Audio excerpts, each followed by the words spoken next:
nos vamos a una cuestión que se va a producir esta semana. Estamos hablando de un foro militar en Aragón, precisamente para hablar de paz, de seguridad, de defensa.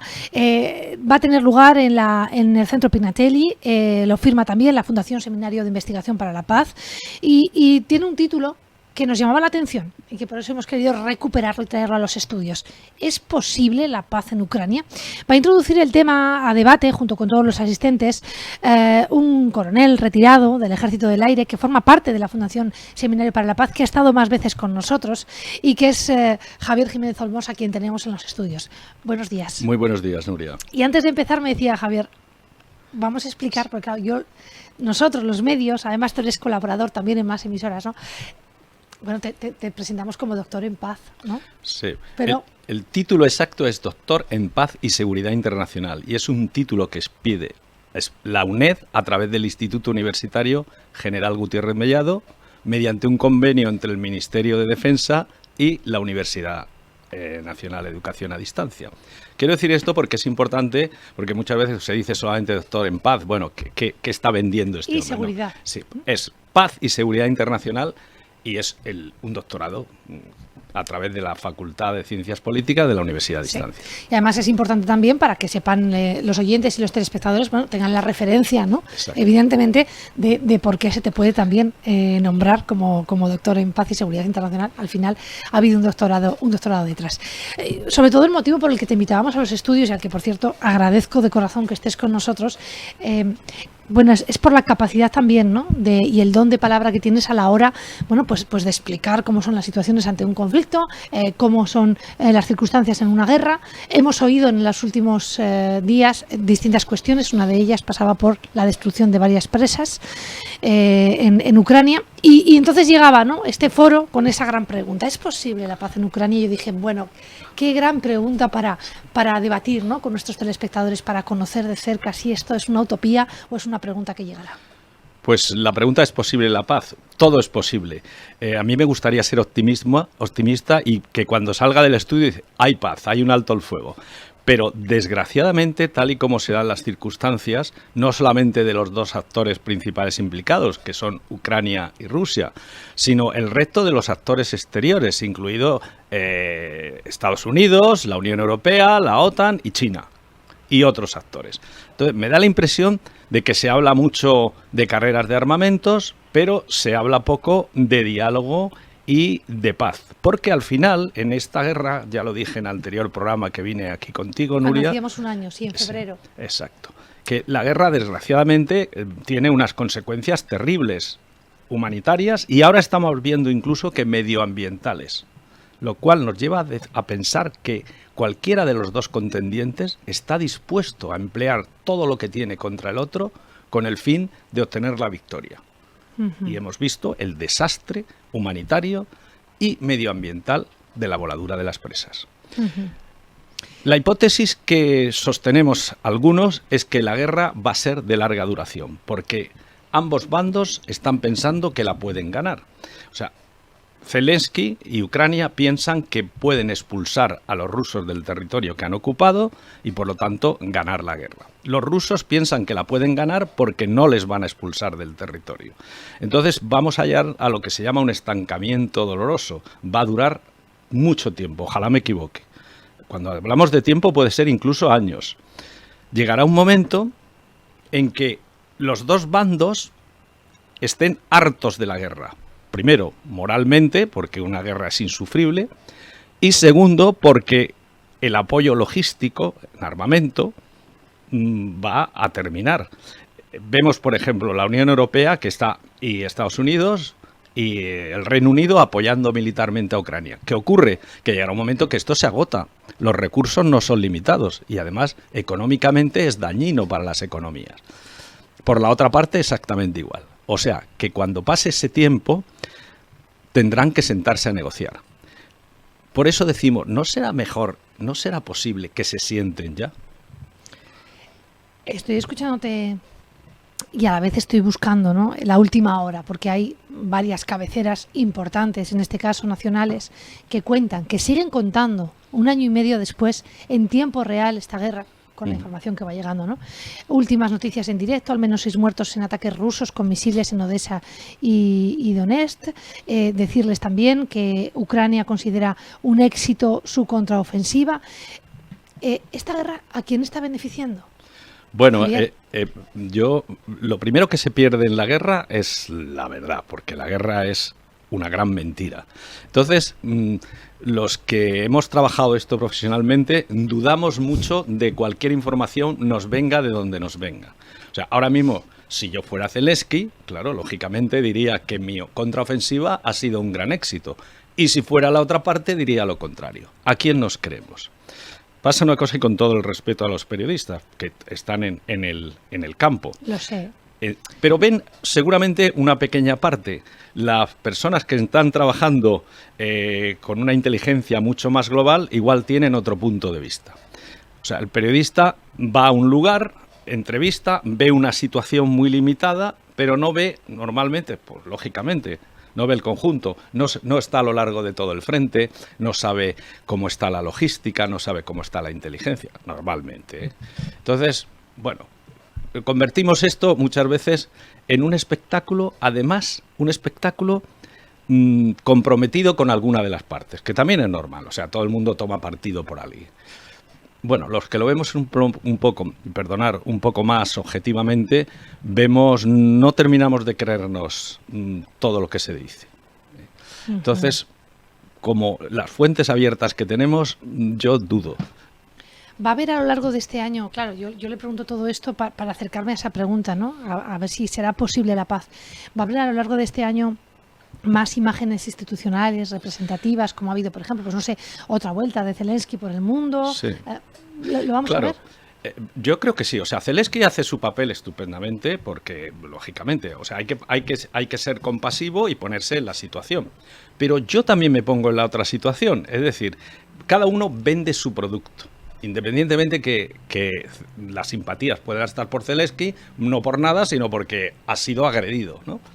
Pero todo esto que él está haciendo me parece muy bien siempre y cuando luego haya un segundo paso. Es decir, me explico. Lógicamente están en un combate. Como los dos intentan sacar ventaja, de llegar a una mesa de negociaciones va a sacar más ventaja, más a su favor, el que mayor rendimiento le haya sacado la guerra. Y como los dos están en eso, pues se sigue atacando hasta ver si se logra un beneficio mayor.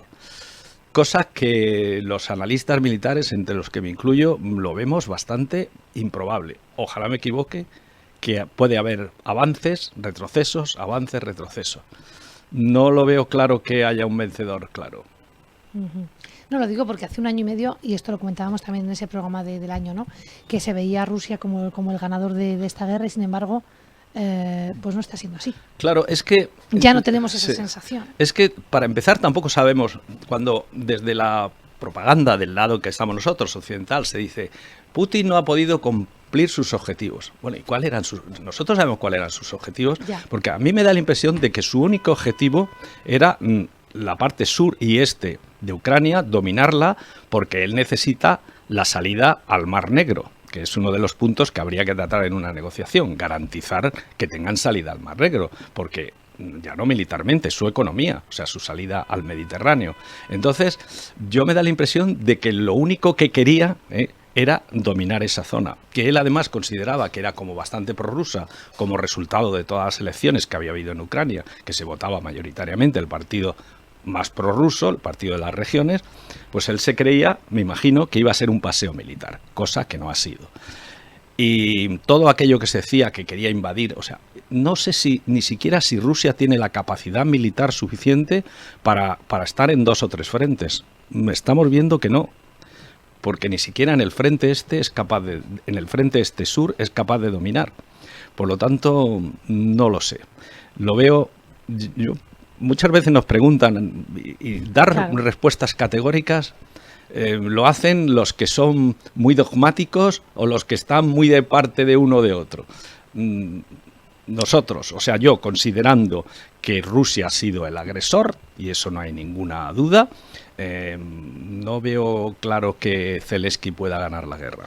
Se va a hablar de paz, de seguridad, de defensa en ese debate donde usted lo va a introducir, ¿no? Este próximo jueves. ¿Quiénes van a debatir? ¿Cómo va a ser un poco esa jornada? Bueno, nosotros, en primer lugar, el foro militar es un foro de...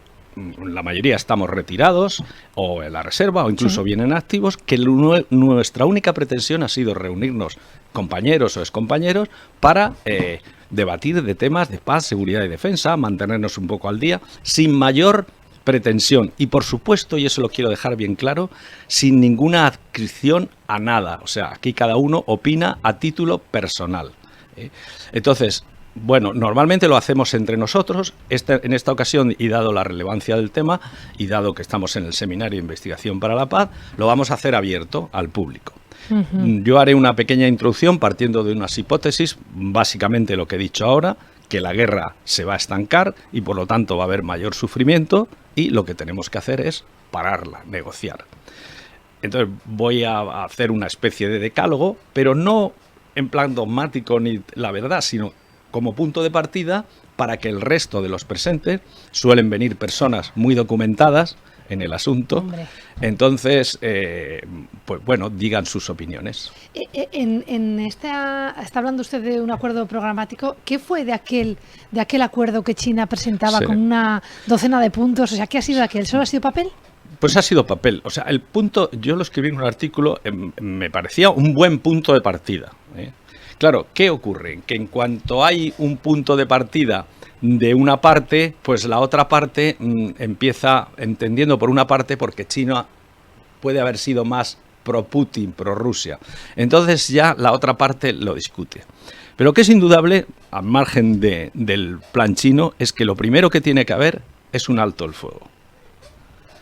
Claro, decirlo así, en una emisora de radio o de profesor que soy, un alto el fuego. Claro, un alto el fuego no es decir todos firmes y alto el fuego. No. O sea, tenía que haber primero un acuerdo entre las dos partes enfrentadas, cosa que ya es difícil, garantizar que se cumpla ese alto el fuego, porque igual las partes, digamos, más jerarquizadas sí lo cumplen, pero en las guerras todos sabemos que hay elementos incontrolados, que a ver cómo los cumple. O sea, había que garantizar esa es la primera premisa. Y la segunda premisa es que Rusia se comprometiera a una retirada progresiva y honorable, porque esto es decir, ¿de qué habla este señor? Sí, porque las humillaciones son muy peligrosas. Una retirada progresiva y honorable, sí, para que no hubiera ese exacto, de los territorios ocupados. Pero está el asunto de Crimea. Crimea es una línea roja para Rusia. No se va a retirar de Crimea. Porque, entre otras cosas, es su garantía del Mar Negro. Por lo tanto, habría que garantizarle que esa franja del este y del sur de Ucrania fuera una zona, en lo posible, desmilitarizada y con garantía para que no hubiera un conflicto que pudiera perjudicar a la salida al mar de Rusia. La explosión de en este caso, las presas, ¿no? Sí. O el accidente, me atrevo a decir lo que fuese. ¿Cambia algo este rumbo de la guerra? Cambia momentáneamente, pero momentáneamente. al final la presa, las aguas volverán a su cauce, porque esto es así, o sea, estarán unos días inundados, pero luego el agua volverá a su cauce. Entonces, aquí hay muchas discusiones entre los militares y si ha beneficiado o ha perjudicado a otros. Bueno, esto lo veremos con el tiempo. Lo cierto es que desde el punto de vista militar, los ucranianos pueden lanzar su ofensiva mucho más al norte, que no tienen este problema, y por su parte los rusos han visto desmanteladas momentáneamente todas sus defensas que tenían próximas a la península de Crimea. Aparte, lo que dicen que Crimea se ha quedado sin agua potable, cosa que yo dudo también, y puede ser parte de la propaganda rusa para exculparse del asunto. No sé, muy complejo. No. Como esto es tan complejo, y por eso mismo nosotros también, ¿no?, invitamos a aquellos que debaten, que dialogan, que saben también de seguridad, que han estado en conflictos o en guerras, que han estado, ¿no?, en la seguridad y en la defensa de este país.